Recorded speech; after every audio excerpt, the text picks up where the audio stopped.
Malala malia ho eiki mo lele e tonga ko tohape, fia ke utaltali lele ki mo tolu ki hangongo e leitio mo televisione tonga ki he howani. Wakai ki ngahi talanoa lalahi oi aho, kawa tongani he tuki mua i elis malunga taha i ngai whanua i mamani o leitahe talaf paanga mi tua puli anga i le koti ai panke a mamani. Tāpuni whaloto apia koe korisi ko tupou i kai ki te ngofua ke huha taha ki ai mata unga mi toko lahi e kau puke fuou i he whanawa ko me he COVID tahi wa.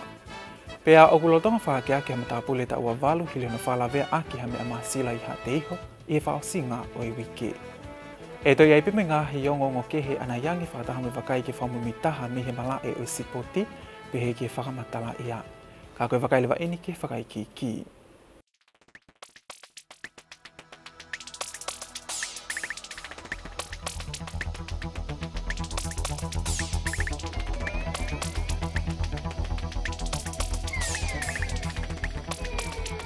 O ku kei monu ia pea tongani neongo e tau masiwa i hono toko nia e ngahi hoa ngawe mi tua puli anga ai ngahi ngawe whakapaanga ai au kawa tongani he tuki mua i he lisi maalunga taha i ngahi whanua i mamani e lahi taha e talaf paanga mi tua puli anga i he le kotia pankea mamani. Alisi tupou me whakaikiki e talanoa ko ia. O ku whawhawhoi he lipote pankea mamani e tō lalo e tupu i he talafi paanga me muli ke ngai whanua i he whahahake koia e sea i he tau wanoa wa waki wanoa wa tolu tuku ke anga a tongani mo fisi e tupu pese te nima i tau ko o si me taoni. Koe mea ene e minista pa anga tatafu toma mai aki no tonga e whime aki koia a e whalelea o whamalo ia e ofa me tokoni ko toa peho tau ka inga tonga me tople anga ke ngahi whamiri i tongani. Koe ofa koe aga kai tonga o ripa anga mai me muri. O ku kei tuu a tonga i he rekoti koe World Bank ko tonga o ku lahi taha whakatau hoa ke ne whakalukfua whakaekonomika, koe Gross Domestic Product, ko arohake a tonga o peseti e tolu hiva. Peseti e tolu hiva o e whakalukfua koe ia, koe lahi e ofa ai kakai tonga o kuri mai pe koe o mou anga mahini koe remittances. Sea koe whakatata pen koe whanua koe ko Filipaine, koe taha e whanua e mamani, o ku nauhanga o awe nau kakai ki muri ke nau ngau e muri, o ri whakafoki mai nau paanga ki tonga, ke toko ni ka teknato. Sea koe whanua koe ni o peset pe hiva, ai lahi nau ri paanga muri whakafoki ki o nau whanua. Sea me me riunga wha, ai loloto, moe ofa ho tau kakai, o whakatau hoa ke whanua koe ni sea. Koe maho inga ia, oe honga ia, o tau whai, pe koe tau unu mai koe ki he ngahi toko ni whakatua pure anga, o whai ai whakamalo ke ikparemia, ka maa e kinistaki muri, koe uhi koe ngawe wa ofi, pia moe ngahi hoa ngawe. O kai e lipoti koe pankea mamani a le koti le lea tongani i ngai whanua koe Pasifiki, i lahi i nasi koe i maho inga whakatoa i ngai koloamo i ngawe whaloto whanua peka GDP. I lipoti koe pankea mamani i kukawa tonga i he tuki mua i lisi whamamanahi i he talafi paanga a i nei au ke pesete whawha ai maho inga whakatoa o ngahi koloamo i ngawe whaloto whanua peka GDP i tau ko o si. Ma ai ngonga letio mai televisione tonga ko Alice Tupou. O ku iai uki me he wā ātakai e potungai mi te ki te whapoto angi, ahono ngai aki e he tangatai ngahi naunau o malawa kene we sia ai o seni. E he aho ni, ne whailonga i whamaman lahia e mahu inga o seni moe ātakai, mono whailonga i a kakata li poti whawhanua hono no atungani ki he konversio e ngahi mea mo ui mo hono natula o whatatau ki hono ātakai. Koe tala noa ko ia mo senorita tui vai. Koe taha whoki eni i he tamu a ngāwe e wā ātakai mo ngahi potu ngāwe whilawe i, ke whakaai ai ha ngāwe ke ngāwe whakatahe kakai ke malui ai o seni mo ātakai. I he mea minista e potu ngai meide e kwasi tei, o ku kamata pe ke hā mai e ngahi nunu o tamaki e ngahi ngāwe hala whakahoko i tangata whakaaho o ta tau pe i he o seni mo ātakai. O kai ko haka venga si ai ngāwe ke malui ho tau o seni. Koe peseto e whitunoa o mamani koe osen. Tolnoa ai koe whanua. Pesete hive hiwa o tongani koe osen. Pesete ai tah koe whanua. Ai koe ngāwe koe ke malu iho tau osen ni. O kui kai ko tongani pe. Te kai koe Pasifiki pe. Ka koe ngāwe ia. O toton ke kauki ai. A mamani kotoa. Ko hasi no mai mau be we sia la ho tau o se ni me tau ngā wepe, ai whahinga o e tangata. O ake ke toi maalungange e tahi, keina ai ngahi matawhangalahi, aspe e tongani. Puria au pito e whanki motu iki e nihi, toi kona i ange ai tahi pe a mawhanange, ai tahi o ne mau i mo tamatei ai wheo, mo e ngahi mea moi i tahi. Koe hui ngai ai awha mamani lahi koe ni.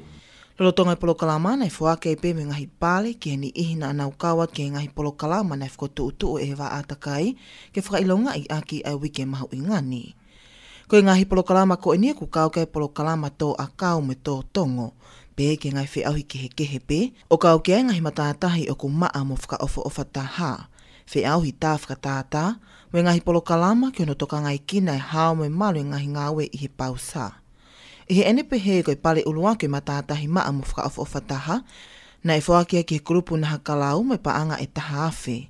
Whaaki ai pale ulua ke tō taha tā whakatātā le lei taha ki a sione mafi me paanga e walunge au, pehe ke ngahi pausa kehe pēne e kau atu ki he polo kalama, ki ono toka ngai kina e hao me malu e ngahi ngāue i he pausa.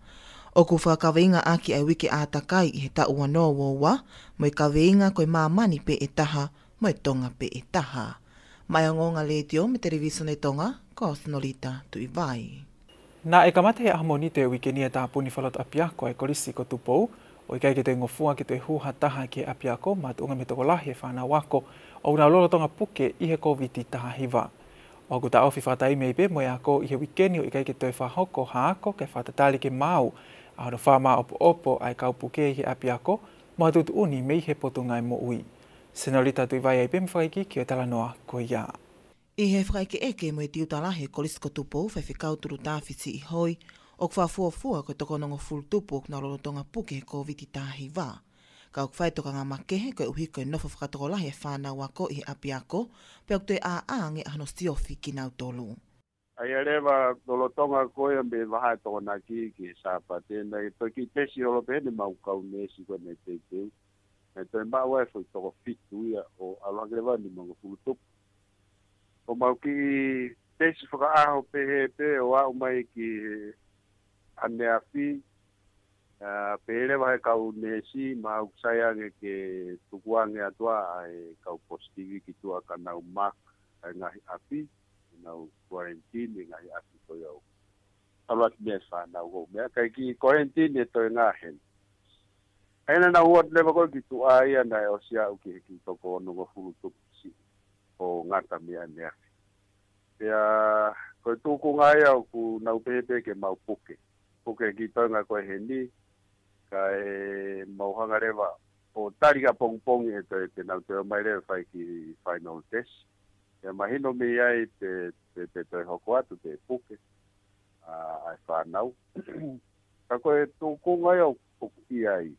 Oku mahui ngā pito mahino pe ke he mātua e mau tokanga ke tu mahino pe nau ofa mei ke nau whanau.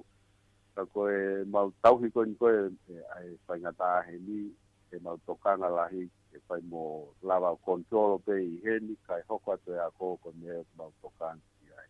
Koe tuku ngai tai mini, au kei hen pe ki toi ngai au kei puke te hen kai orewa ke nau maa pong ki whai ha hoko atu.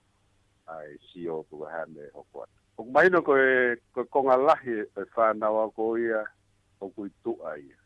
Talu pe koe hano talamai e pun ngai mo i ke malu ia tēnā tolu ki tua kai whinga ia lo toni ke kontrolo e follow up to koe.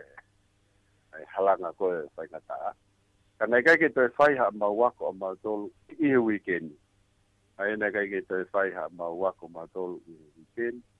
Koe uhi ka mau whenga ke mui i kau mea koe ni ke whakapapau ia ku tau hao.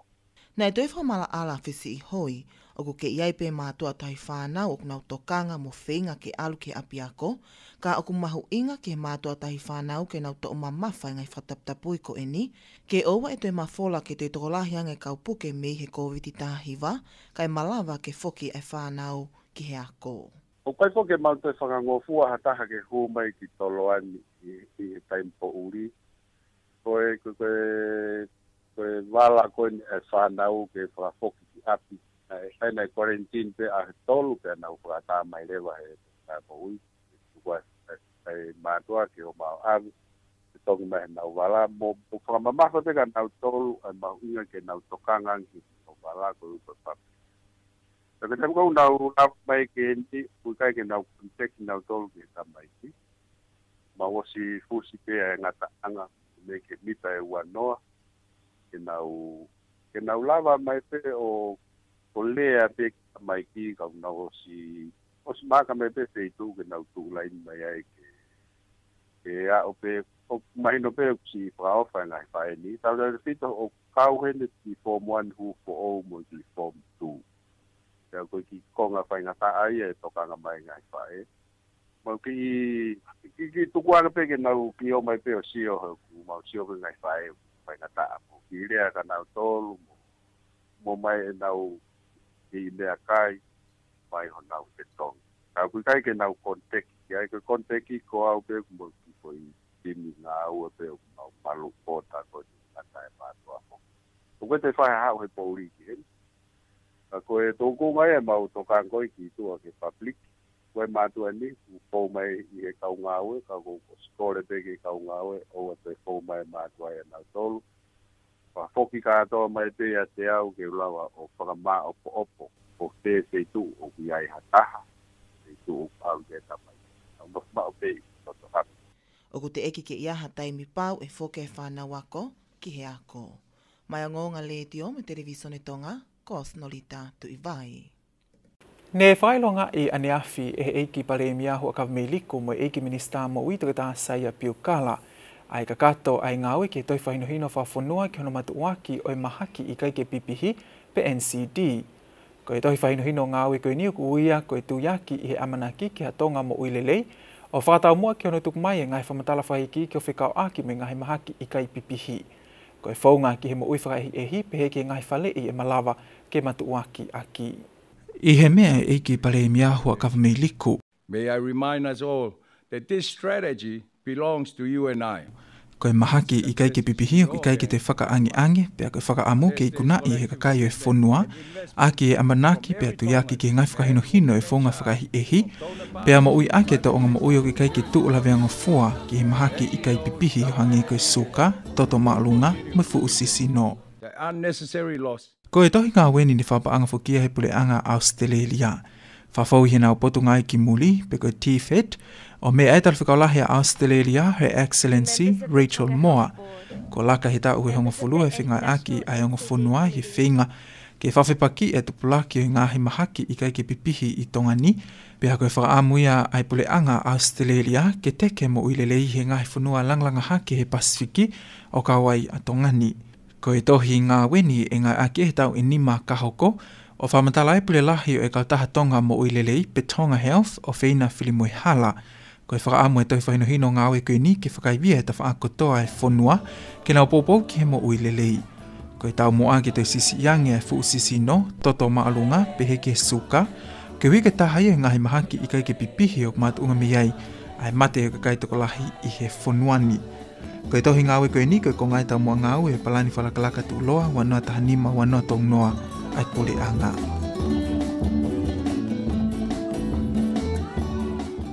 Kua whamahino mei he whawhonga kelekele e ne awhio, koe whanofnofo fo owe ka inga kanok polua e ne awhio, he maa upe ia e toko taha okha ana ai api, o te tawa i pepe oku nofo ia i to apule anga, ka koe ni i kehe unau nofo i api nofo anga i tonga ni.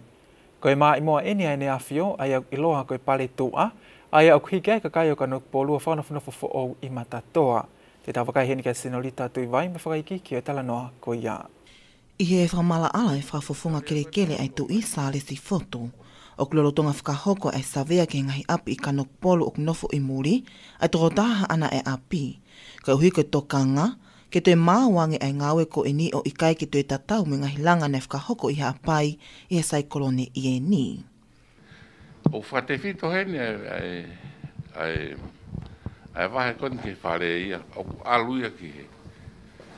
Ke tō taha koa ana e whare mohono kelekele. E koe ko kakai nofo mai, e tōk whai whakaukau ia amui ki a te karingi nao tōlu.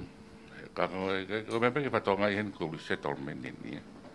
O koe koe ko langa toko ni pe pa tu ai ko pau ke hiki fu ka konsita nau e nau to tonu ko ke nau kau he hiki pe ko kakai o kanong pol pe ko kakai o mai pe no fore he api ko na family kan e ko palo pare mai na ho ko ha pai ni e nai nela he fare e ko kakai no fo mai ki ai ai ko tonga ngau e sabe ta mini ki fa ke me ko Nei whakahoka sawea ke ngahi api na e mau ata atape mi he peo kula na i he api i anonga fultupu. Ka koe uhi kua pau ke whetukutuku kotoa e ka inga ki matatoa, o ki ai whafuafua e au pe ngahi api e langa ki he te au, ai na e toi whakamala ala ki ai a fotu. Koe whare ia e me i he anonga fultupu. Ai na e lavea, ai tau pepe koe destroy e nopo e anonga fultupu. Ka pau au ke whitungo fulu mao. Ko to foi skimi koe o koe ko hive hiwai. Ka koe foi atakai koe o hau e hala o asiki he pa e hala o koe foi to le takai ia me mui ai. Ko tu pe whakalata pe ka ngau teke koe ua pi fokia na toki tari he tamai na utala api. O kei prosesia he savea aquele sítio fica fareia o ton que ang be nau kere e ko hiki os ai ko tu e fakata kato pe tondo e tof pe no toria e ko hiva ko na o mai go o kawa e ka no vao ko ngai risi ko na matata hi ko risi ke kau en holta ke heia kau pisinisi ko ia ai o pau ke paka ke te kori ke ki nau tolu pe nau ton nau kau mai ki ko foi ki na winga ke foi kakai go o kolo e toki au whangatuku mehene a fio e tutu uni ke hingoa o kolo pe e ui e pe ko kanoku polu pe e te whakahua fo oha hingoa ma e kolo Neongo ai whetukutuku mai ai kāinga ke Elia Matatoa, ka kuke iai pe e nau totonu ke ngahi apituku hau me matatahi i Kanok Polu. Mai ngonga le tio me televisione tonga, ko au Snolita Tuivai. O kulalotonga tauhi i he malmalu e kau polisia matapule ta ua walu me ha ateiho. O tukua ki i ke ne whalawea aki ha mea maasila ha matapule ta ua walu pe moia i ha ateiho. I hono whae eke e hongongo ai le tio me televisione tonga e tokon komisiona polisi Tevita Vailea. Koe whatamaki koe nini hoko ia i pa urihifo e whalaite wike ko o si i ha teiho, lolotonga ia e nau mau kawa maa lohi.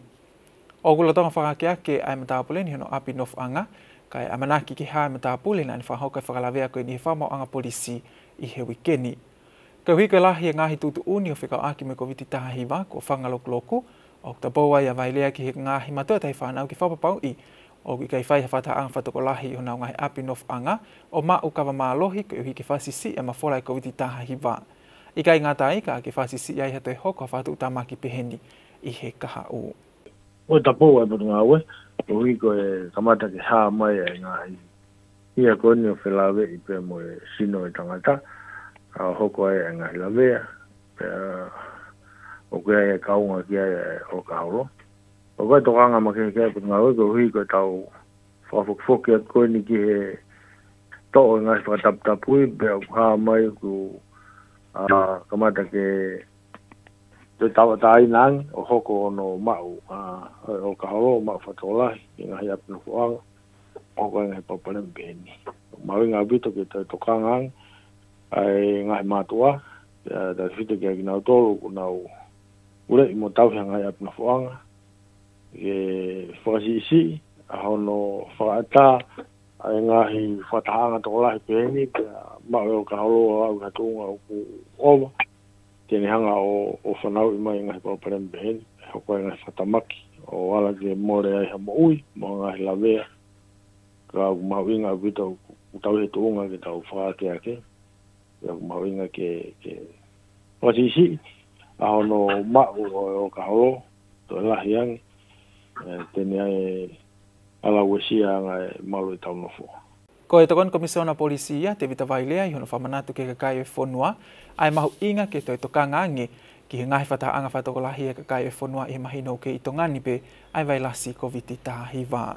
Pea, na e kamata he ahono o sune, ai koe monite ia o wikini hono ngai ake tut uni whangatangata whawhonua ke ngahi mea whatupake ki tongani kotoa. I hono te whawhu ou i hene kakato mai e tut uni ke au hiva o me. Ko hono te whawhu ou koe ni hili a mahino ke hok hoka tupe ai mawhola i tongani e vailasi COVID tahiwa. Pea koe tahaine he whonga ke tauta awhi ai muwhasi si ene te mawhola ate mahaki ki ha toenga o e ngahi o tumotu i toke lau ai te eki ke a o ke COVID tahiwa.